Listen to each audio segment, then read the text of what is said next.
Student, इस lecture में हम दो important chemical properties of alkyne discuss करेंगे। और पहला केमिकल प्रॉपर्टी है ओजोनोलिसिस और दूसरा है पॉलीमराइजेशन है। ओजोनोलिसिस क्या है? देखिए, ओजोनोलिसिस का मतलब होता है ओजोन मॉलिक्यूल का ब्रेकअप होना।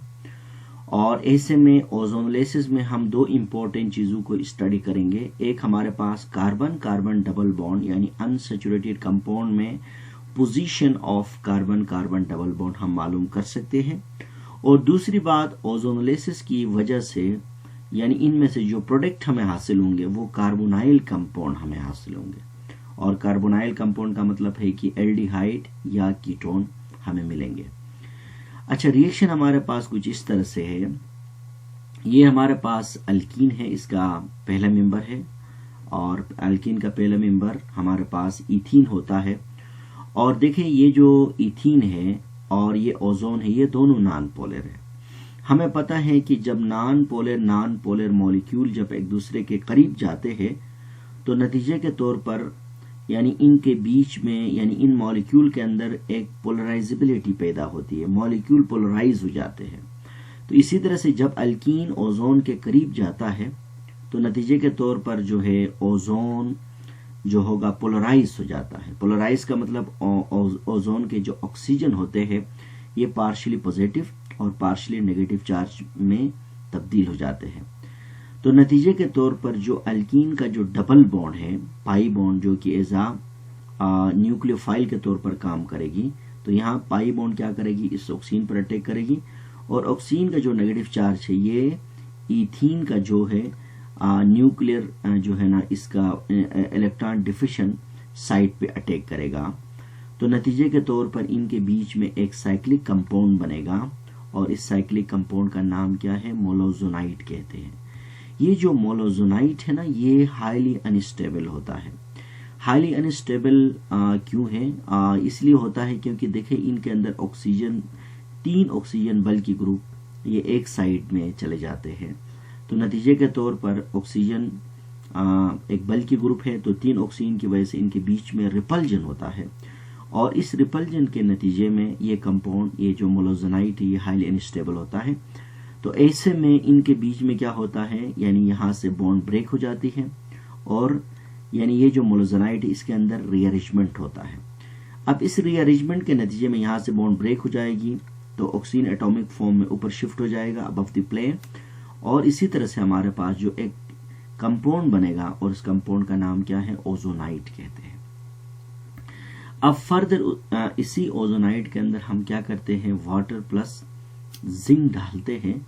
डालने के बाद देखिए यहाँ पर, यहाँ से देखिए CH2 के साथ ऑक्सीजन ब्रेक होकर अलग होता है और दूसरी तरफ से CH2 ऑक्सीजन के साथ ब्रेक होकर अलग होता है और एक ऑक्सीजन पीछे बच जाता है। ये वाटर के साथ मिलकर यानी हाइड्रोजन परऑक्साइड बना लेता है। और जबकि यहाँ पर देखिए CH2 एक ऑक्सीजन के साथ मिलकर और दूसरा CH2 दूसरा ऑक्सीजन के साथ मिलकर यहाँ पर देखिए 2 मोल्स ऑफ एल्डिहाइड बनता है। और ये जो एल्डिहाइड है ये एल्डिहाइड का पहला मेंबर बनते हैं। 2 मोल्स पैदा होते हैं और इसको कॉमनली फॉर्मल्डिहाइड कहते हैं और इसका जो आईयूपैक नेम है मिथानल कहते हैं। तो इसी तरह से हमने देखा कि जो ओजोनोलाइसिस हमने किया तो नतीजे के तौर पर हमारे पास फॉर्मल्डिहाइड बनेगा। अब ये डिपेंड करेगा आपने स्टार्टिंग मटेरियल क्या लिया है। अगर आपने स्टार्टिंग मटेरियल इथीन लिया तो फॉर्मल्डिहाइड बना। अगर आपने स्टार्टिंग मटेरियल अल्कीन नहीं, आप जाकर प्रोपीन लेते हो इथीन की जगह में, तो इससे कोई और मटेरियल बन जाएगा। तो इसी तरह से देखिए यहाँ हाइड्रोजन परऑक्साइड बना। अब फर्दर ये हाइड्रोजन परऑक्साइड ऑक्सीजन के साथ रिएक्ट करेगा तो जिंक ऑक्साइड बनाएगा और प्लस क्या होगा, यहाँ पर वाटर की फॉर्मेशन हो जाएगी दोबारा। तो इसी तरह से हमने देखा कि ये पूरा जो प्रोसेस है इसमें से जब हमने ओजोनोलिसिस किया इथीन का तो हमारे पास फॉर्मल्डिहाइड की फॉर्मेशन हुआ। तो अब आप ये जो रिएक्शन है एग्जाम में आप लोगों से एक तो डायरेक्ट पूछ सकते हैं ओजोनोलिसिस को एक्सप्लेन करें, और इसके अलावा आपसे इस तरह भी पूछ सकते हैं कि how could you prepare ketones और एल्डिहाइड या एंड क्या है कीटोन्स या एल्डिहाइड एंड कीटोन्स फ्रॉम क्या है अल्कीन्स। यानी आप एल्डिहाइड और कीटोन को या एल्डिहाइड को आप अल्कीन से कैसे बनाओगे। तो इसके लिए मैंने ये तो पूरा डिटेल में मैकेनिज्म था, ये मैंने शॉर्टकट यहाँ पर लिखा। तो देखिए हमारे पास अब ये एक अल्कीन है। अब ये स्टार्टिंग मटेरियल यहाँ पर हमारे पास क्या था, इथीन था, और जबकि ये हमारे पास क्या है, देखें ये स्टार्टिंग मटेरियल हमारे पास 1 2 3 4 है, यानी 4 मेंबर है। तो इसका अगर मैं आपको नोमेनक्लेचर में बनाऊं, इसका नाम लिखूं, तो लेट सपोज हमने इसको 1 का नाम दिया, 2 और ये 3 और ये 4 हो गया। तो इसका नाम होगा हमारे पास 2,3 डाइमिथाइल 2 ब्यूटीन कहेंगे। अगर हम ये स्टार्टिंग मटेरियल लेंगे तो यहाँ से देखिए बॉन्ड को यहाँ से आप तोड़ दें और बॉन्ड यहाँ से टूट जाएगी, और टूटने के बाद ये ब्रेकअप होगा, और ब्रेकअप होने के बाद देखिए यहाँ पर यानी एक कार्बन के ऊपर ऑक्सीजन आएगा। तो ये 2 मोल, यानी क्योंकि हमें पता है ये सिमेट्रिकल अल्कीन है, तो ऐसे में हमारे पास 2 मोल्स ऑफ क्या होंगे, हमारे पास कीटोन बनेगा, और इस कीटोन का नाम क्या है, एसीटोन कहते हैं, और जिसका कॉमन नेम क्या है, प्रोपेनोन कहते हैं। और प्लस देखिए यहाँ पर हाइड्रोजन यानी परऑक्साइड की फॉर्मेशन हुआ। तो इसी तरह से हमने देखा कि ये सिमेट्रिकल अल्कीन से हमारे पास एसीटोन बना। अगर हम इसकी जगह में CH3 की जगह में यहाँ पर हम H लगाएंगे, तो फिर इसको यहाँ से ब्रेक करेंगे, तो हमारे पास देखें 1 मोल हमारे पास कीटोन बना, कीटोन का मतलब है एसीटोन बना, और 1 मोल हमारे पास इथेनॉल बना, जिसको हम एसिड एल्डिहाइड कहते हैं।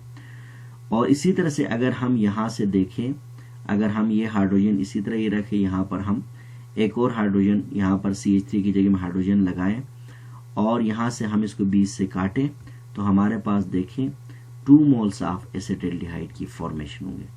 तो इसी तरह से एग्जाम में आप इसी मेथड के जरिए से आप डिफरेंट स्टार्टिंग मटेरियल लेके आप डिफरेंट एल्डिहाइड और कीटोन आराम से बना सकते हैं। तो ये भी जो है ना केमिकल प्रॉपर्टीज से आपको इस तरह के रिएक्शन पूछ सकता है एग्जाम में। इसके बाद इसका जो दूसरा केमिकल प्रॉपर्टी है वो है पॉलीमराइजेशन है। पॉली का मतलब है कि बेशुमार, ज्यादा, मराइजेशन का मतलब है कि चीजों का मिलना। अच्छा, पॉलीमराइजेशन क्या है देखें, यानी एक ऐसा प्रोसेस जिसमें स्मॉल ऑर्गेनिक मॉलिक्यूल, जिनको हम मोनोमर्स कहते हैं, are combined to form large molecule, जिनको पॉलीमर कहा जाता है, are called polymers and are called polymerization कहते हैं। तो इसी तरह से देखें यहाँ पर मैंने लिखा, इसको यहाँ से अगर हम चाहे तो इसको काट सकते हैं, इसकी जरूरत नहीं है। यहाँ से देखें तो देखिए इसका डेफिनेशन हम दोबारा बनाते हैं कि पॉलीमराइजेशन क्या है, यानी एक ऐसा प्रोसेस जिसमें small organic molecule monomer combine हो जाएंगे और लार्ज मॉलिक्यूल पॉलीमर बनेंगे, तो ऐसा प्रोसेस का नाम क्या है, पॉलीमराइजेशन कहा जाता है। अब पॉलीमराइजेशन में जो हम मोनोमर इस्तेमाल करेंगे हम लोग, यानी अल्कीन के कोई भी मेंबर, मिसाल इथीन हम ले सकते हैं।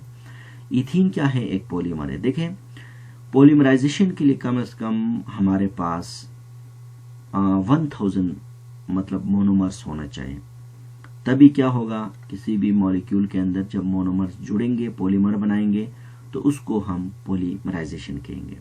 तो इसी तरह से हमने यहाँ पर इथीन लिया, मोनोमर लिया, और ये N का मतलब है बेशुमार, बहुत ज्यादा का मतलब ये कि कम से कम यानी 1000 यानी इथीन मॉलिक्यूल होना चाहिए।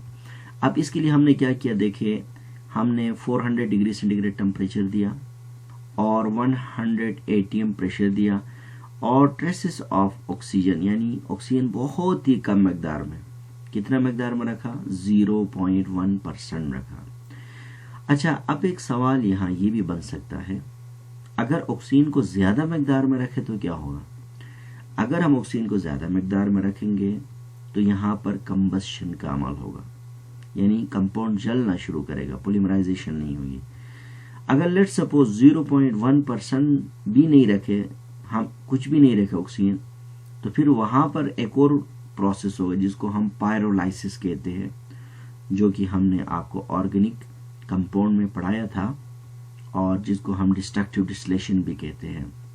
तो इसीलिए यहाँ पर देखिए ऑक्सीजन को ज़्यादा रखने से कंबशन होता है और ऑक्सीजन को नहीं रखने से डिस्ट्रक्टिव डिस्टिलेशन होता है, जबकि ऑक्सीजन को 0.1% रखने से यहाँ पर पॉलीमराइजेशन होता है।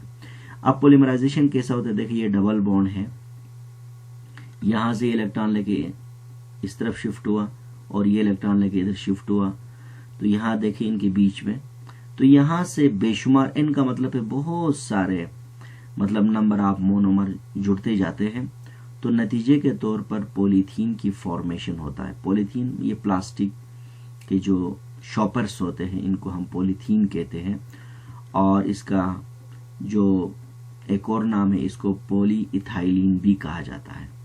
तो ये जो शॉपर्स हम जो बाजार में चीज़ें खरीदते हैं और ये जो शॉपर हम इस्तेमाल करते हैं ये बेसिकली पॉलीथीन कहलाते हैं। देखिए ये प्रोसेस में अगर हम चाहते हैं कि एक अच्छा क्वालिटी का पॉलीथीन हम हासिल करें तो ऐसे में हमें इनकी जगह में कोई और कैटलिस्ट इस्तेमाल करना पड़ेगा।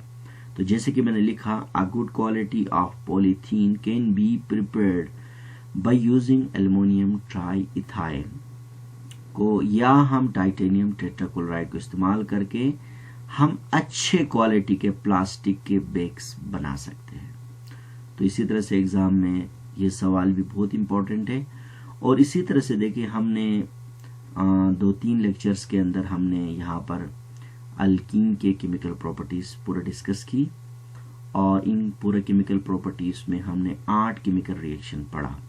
तो आप इन तमाम वीडियोस को देखें, और ये रिएक्शन अल्कीन के केमिकल प्रॉपर्टीज के साथ साथ ये रिएक्शन दीगर जो फैमिली मेंबर्स होते हैं, दूसरे जो फैमिली है, दूसरे कंपाउंड्स बनाने में भी हमारे लिए मदद फराहम कर सकते हैं।